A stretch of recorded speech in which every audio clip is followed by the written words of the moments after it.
श्री सद्गुरु महाराज की जय। महर्षि यही सत्संग सुधा सागर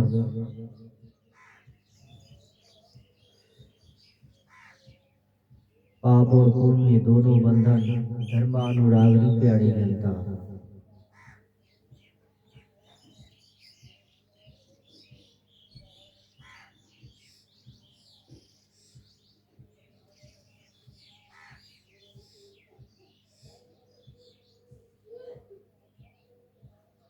बुद्धिमान पापों से बचने का इच्छुक गुरुवाक्य के अनुकूल विषय के कुपथ से बचता है और वह परमार्थ मार्ग का यात्री प्रमाद और कुसंग रूप संकटों से भी बचता है। इसलिए क्रियमान पाप कर्म उसको नहीं होता। शरीर में बरतते हुए प्रारब्ध का भोग नहीं हो कब संभव है।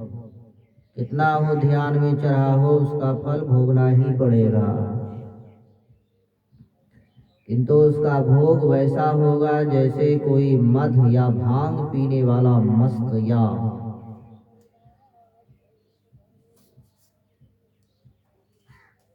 मद या भांग पीने वाला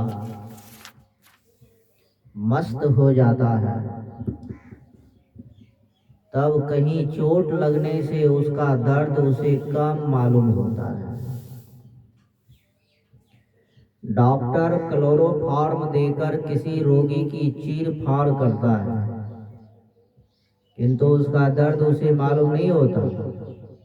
उसी प्रकार भजन के नशे में उसे कर्म फल भोग का दुख और सुख कभी कम और कभी कुछ मालूम नहीं होता।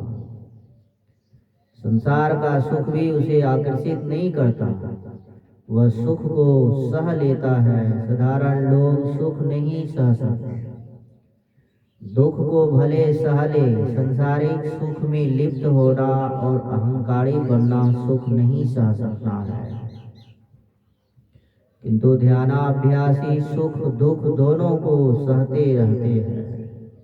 फिर ध्यानाभ्यास द्वारा उदर्भ गति होती है और अभ्यासी कर्म मंडल को पार कर जाता है। उसका कर्म बीज जल जाता है और उसके तीनों कर्म नष्ट हो जाते हैं। इसलिए उपनिषदों में लिखित श्लोकों में ध्यानाभ्यास द्वारा कर्मों का क्षय दृढ़ता से बतलाया गया है। पाप पुण्य दोनों कर्मों के फलों से बचने के लिए ध्यानाभ्यास करना सीखो। पाप पुण्य दोनों बंधन है। ध्यान क्या है? ध्यान निर्विषय मन, विषयों को मन जरा भी नहीं पकड़े। रूप रस गंध स्पर्श और शब्द ये 5 विषय है। इन विषयों को छोड़कर मन रहे ऐसा होना मन के लिए मुश्किल है। मूर्ति ध्यान रूप हो ही जाता है, भोजन करते ही कुछ रस हो ही जाता है। संसार में रहोगे कुछ ना कुछ गंध लगेगी ही। जब करते हो शब्द को पकड़े हुए हो, विषयों से मन कहाँ हटा। इसका अर्थ नहीं कि जप और इष्ट का ध्यान ही नहीं करो। जपो ध्यान करो। संसार में बहुत रूप है, सब रूपों से आसक्ति हटाकर अपने मन को एक रूप पर रखो। कितने रूप छूट गए, बहुत शब्द है। सब शब्दों को छोड़कर एक शब्द के जप में लगे रहो। कितने शब्द छूट गए। इस अभ्यास में पहले दृढ़ हो जाना चाहिए, तब स्थूल रूप का ध्यान और अभ्यास करना चाहिए। भजन करने के समय यदि ख्याल करो कि हलवा खाऊं तो ध्यान कैसे होगा। मतलब यह कि नाम जप और इष्ट मूर्ति ध्यान के अतिरिक्त मन में कुछ न आने दो। इस तरह सब विषय छूटकर केवल एक नाम और एक रूप रह जाए। यह स्थूल नाम रूप है। इस साधन के दृढ़ हो जाने पर इसको छोड़कर सूक्ष्म रूप और सूक्ष्म नाम के साधन में मन को लगाना चाहिए। सूक्ष्म रूप का साधन ही दृष्टि साधन है। जिस रूप को कभी नहीं देखा उसे देखने की कोशिश करनी चाहिए। स्थूल मंडल में आंख खुलते ही स्थूल रूप देखने में आता है। उसी प्रकार दृष्टि साधन ठीक ठीक बनने से सूक्ष्म मंडल में सूक्ष्म दृष्टि खुल जाती है और सूक्ष्म रूप देखने में आता है। तब कहो कि इष्ट का ध्यान छूट गया। नहीं, इष्ट के स्थूल रूप का ध्यान छूटा। अब उनके सूक्ष्म के ध्यान में मन लग गया। यहाँ सूक्ष्म विषय रह जाता है, इसको भी त्याग कर इष्ट का निर्विषय स्वरूप आत्म रूप प्राप्त करना होगा। इस प्रकार के स्थूल और सूक्ष्म रूप छूटेंगे किंतु इष्ट नहीं छूटेंगे।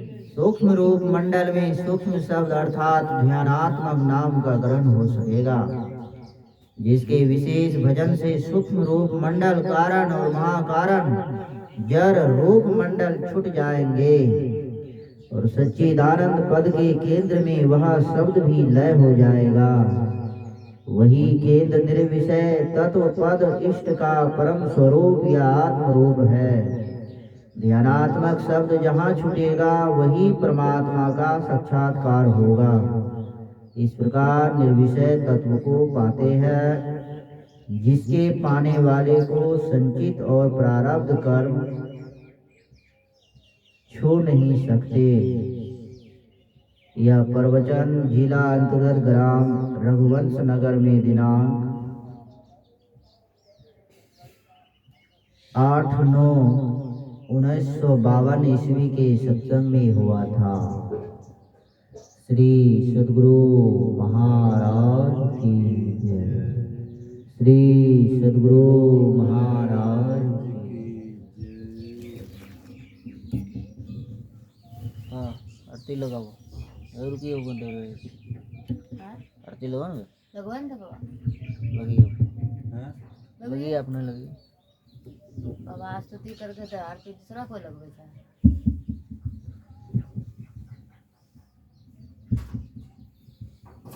यो नियम थे कि बाबा नहीं से नियम काम सीख लो ना।